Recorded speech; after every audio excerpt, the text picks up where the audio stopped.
মূর্খ ছেলেকে ইঞ্জিনিয়ার বানানোর জন্য, ডাক্তার বানানোর জন্য, উকিল ব্যারিস্টার বানানোর জন্য লক্ষ লক্ষ টাকা খরচ করেছেন। প্রয়োজনে সেই ছেলেটাকে বিদেশ পাঠিয়েছেন লেখাপড়ার জন্য, কোরআন শিক্ষার দিকে আপনার জন্য পকেট থেকে টাকা বের হয় না।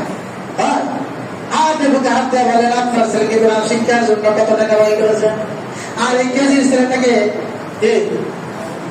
প্রাইভেট করানোর জন্য কত টাকা ব্যয় করেন। এই যে মূর্খ মানুষগুলো আমরা যারা আছি তাদেরকে হিসাব দিতে হবে না। এই মসজিদের জন্য আপনার কোনো টাকা বের হয় না, বের হয়? এই মসজিদে যতগুলো মুসল্লি আছে প্রত্যেকেই যদি মাসে 200-250 টাকা দেন, মসজিদ ভালো হয়েছে না খারাপ হয়েছে?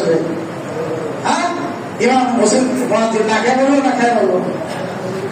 আপনি ওয়াইফাই বিল দেন মাসে 700 টাকা, চার্জ বিল দেন মাসে 500 টাকা, এই যে মুরগি পানি খায়, পানির বিল মনে হয় মাসে 700-800 টাকা লাগে। কারেন্টের বিদ্যুৎ বিল দেন আপনি 1500-2000 টাকা। ওরা এই মসজিদের বিল দিতে আপনার এত মুশকিল কেন লাগে? তার মানে কি আপনি জান্নাতে যেতে চান না? নিয়োগ করেন যত টাকা ওয়াইফাই বিল দেন তার অর্ধেক টাকা প্রতি মাসে মসজিদে দান করবেন, করবেন না? হুজুর যত ওয়াজি করুন, ওয়াইফাই না হলে তো মোবাইল চলে না, টিভি চলে না, ওই যদি টাকা না দেবে কেউ তো কিছু বলে না, ওই যদি 1 টাকা দিব না, পকেটে থাকলে 5 টাকা দিব না। ভাই যেমনি করে আপনি ওয়াইফাই বিল দেন, বিদ্যুৎ বিল দেন, পানির বিল দেন, বাজার করেন, যেমনি করে আপনি চা বিস্কুট দোকানে গেলে খান, মাসে আপনার কত টাকা খরচ হয়, সেইখান থেকে 1% টাকা আপনি মসজিদে যদি দেন, তাহলে আমরা এই মসজিদে গরমের মধ্যে এসি লাগাতে পারবো? এসি লাগানো সম্ভব? হ্যাঁ, কেউ যদি এসি লাগায় আপনার সারাদিন চালে যাওয়ার সময় দরজা বন্ধ করবেন। মানুষের স্বভাব, মানুষের স্বভাব। তাহলে আপনারা যদি এই মসজিদে এখন যদি আমি 100 লোক ধরি, 100 লোক যদি 1000 করে টাকা দেয়, কত হবে? 1 লাখ। এসি লাগাইতে 5 লাখ লাগবে। এই মাসে আমরা একটা লাগাই, আগামী মাসে 1টা লাগাই, তাহলে এই বছর একটা লাগাই, আগামী বছর একটা লাগাই। প্রত্যেক মসজিদে এখন এসি হয়ে গেছে। এসি লাগানো জরুরি না, একটু আরামে চিন্তা দেওয়া যায়, তাই না?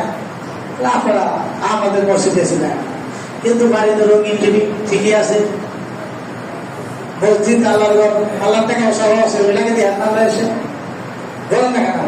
মসজিদ কাজ আল্লাহ তো টাকা আছে, আমরা ঘরে দেবো টাকা, সবাই মিলে আল্লাহ টাকা মিশি করে কিছু টাকা পয়সা নিয়ে আসে, পারবেন না?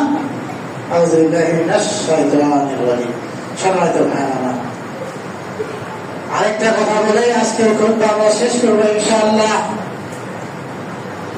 আমাদের মুসলিমের আসতেই থাকবে, কি আমরা খুতবা দিতেই থাকবো না খেয়ে নাকি? যে ব্যক্তি এখন আসে আর যে ব্যক্তি প্রথম আসে, দুইজন কি সমান হবে?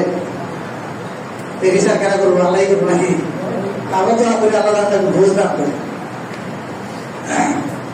আল্লাহ হাবিব জনাবে মুহাম্মদুর রাসূলুল্লাহ সাল্লাল্লাহু আলাইহি ওয়াসাল্লাম বলেছেন, যে শাসক প্রজাদেরকে ধোঁকা দেয়,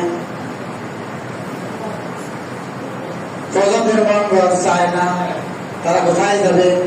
জাহান্নামে যাবে। আল্লাহ হাবিব জনাবে মুহাম্মদ রাসূলুল্লাহ সাল্লাল্লাহু আলাইহি ওয়াসাল্লাম বলেন, মা মিন আবদিন ইস্তারহিল্লাহ রাইয়াতা ইয়ামুতু ইয়াওমা ইয়ামুত ওয়া হুয়া গাশ বিরায়াতিহি ইল্লা হারামাল্লাহু আলাইহিল জান্নাহ। হাদিসটা একটু শুনেন। যাকে আল্লাহ জনগণের শাসক হিসাবে নিযুক্ত করেছে, যদি প্রজাদের ধোঁকা দেওয়া অবস্থায় তার মৃত্যু হয়, তাহলে আল্লাহ তাবারক ওয়া তাআলা তার জন্য জান্নাত হারাম করবেন। বুঝছেন?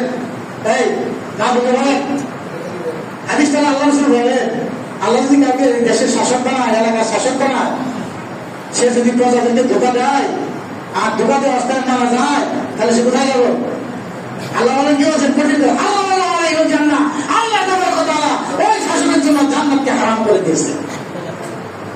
বুঝছেন?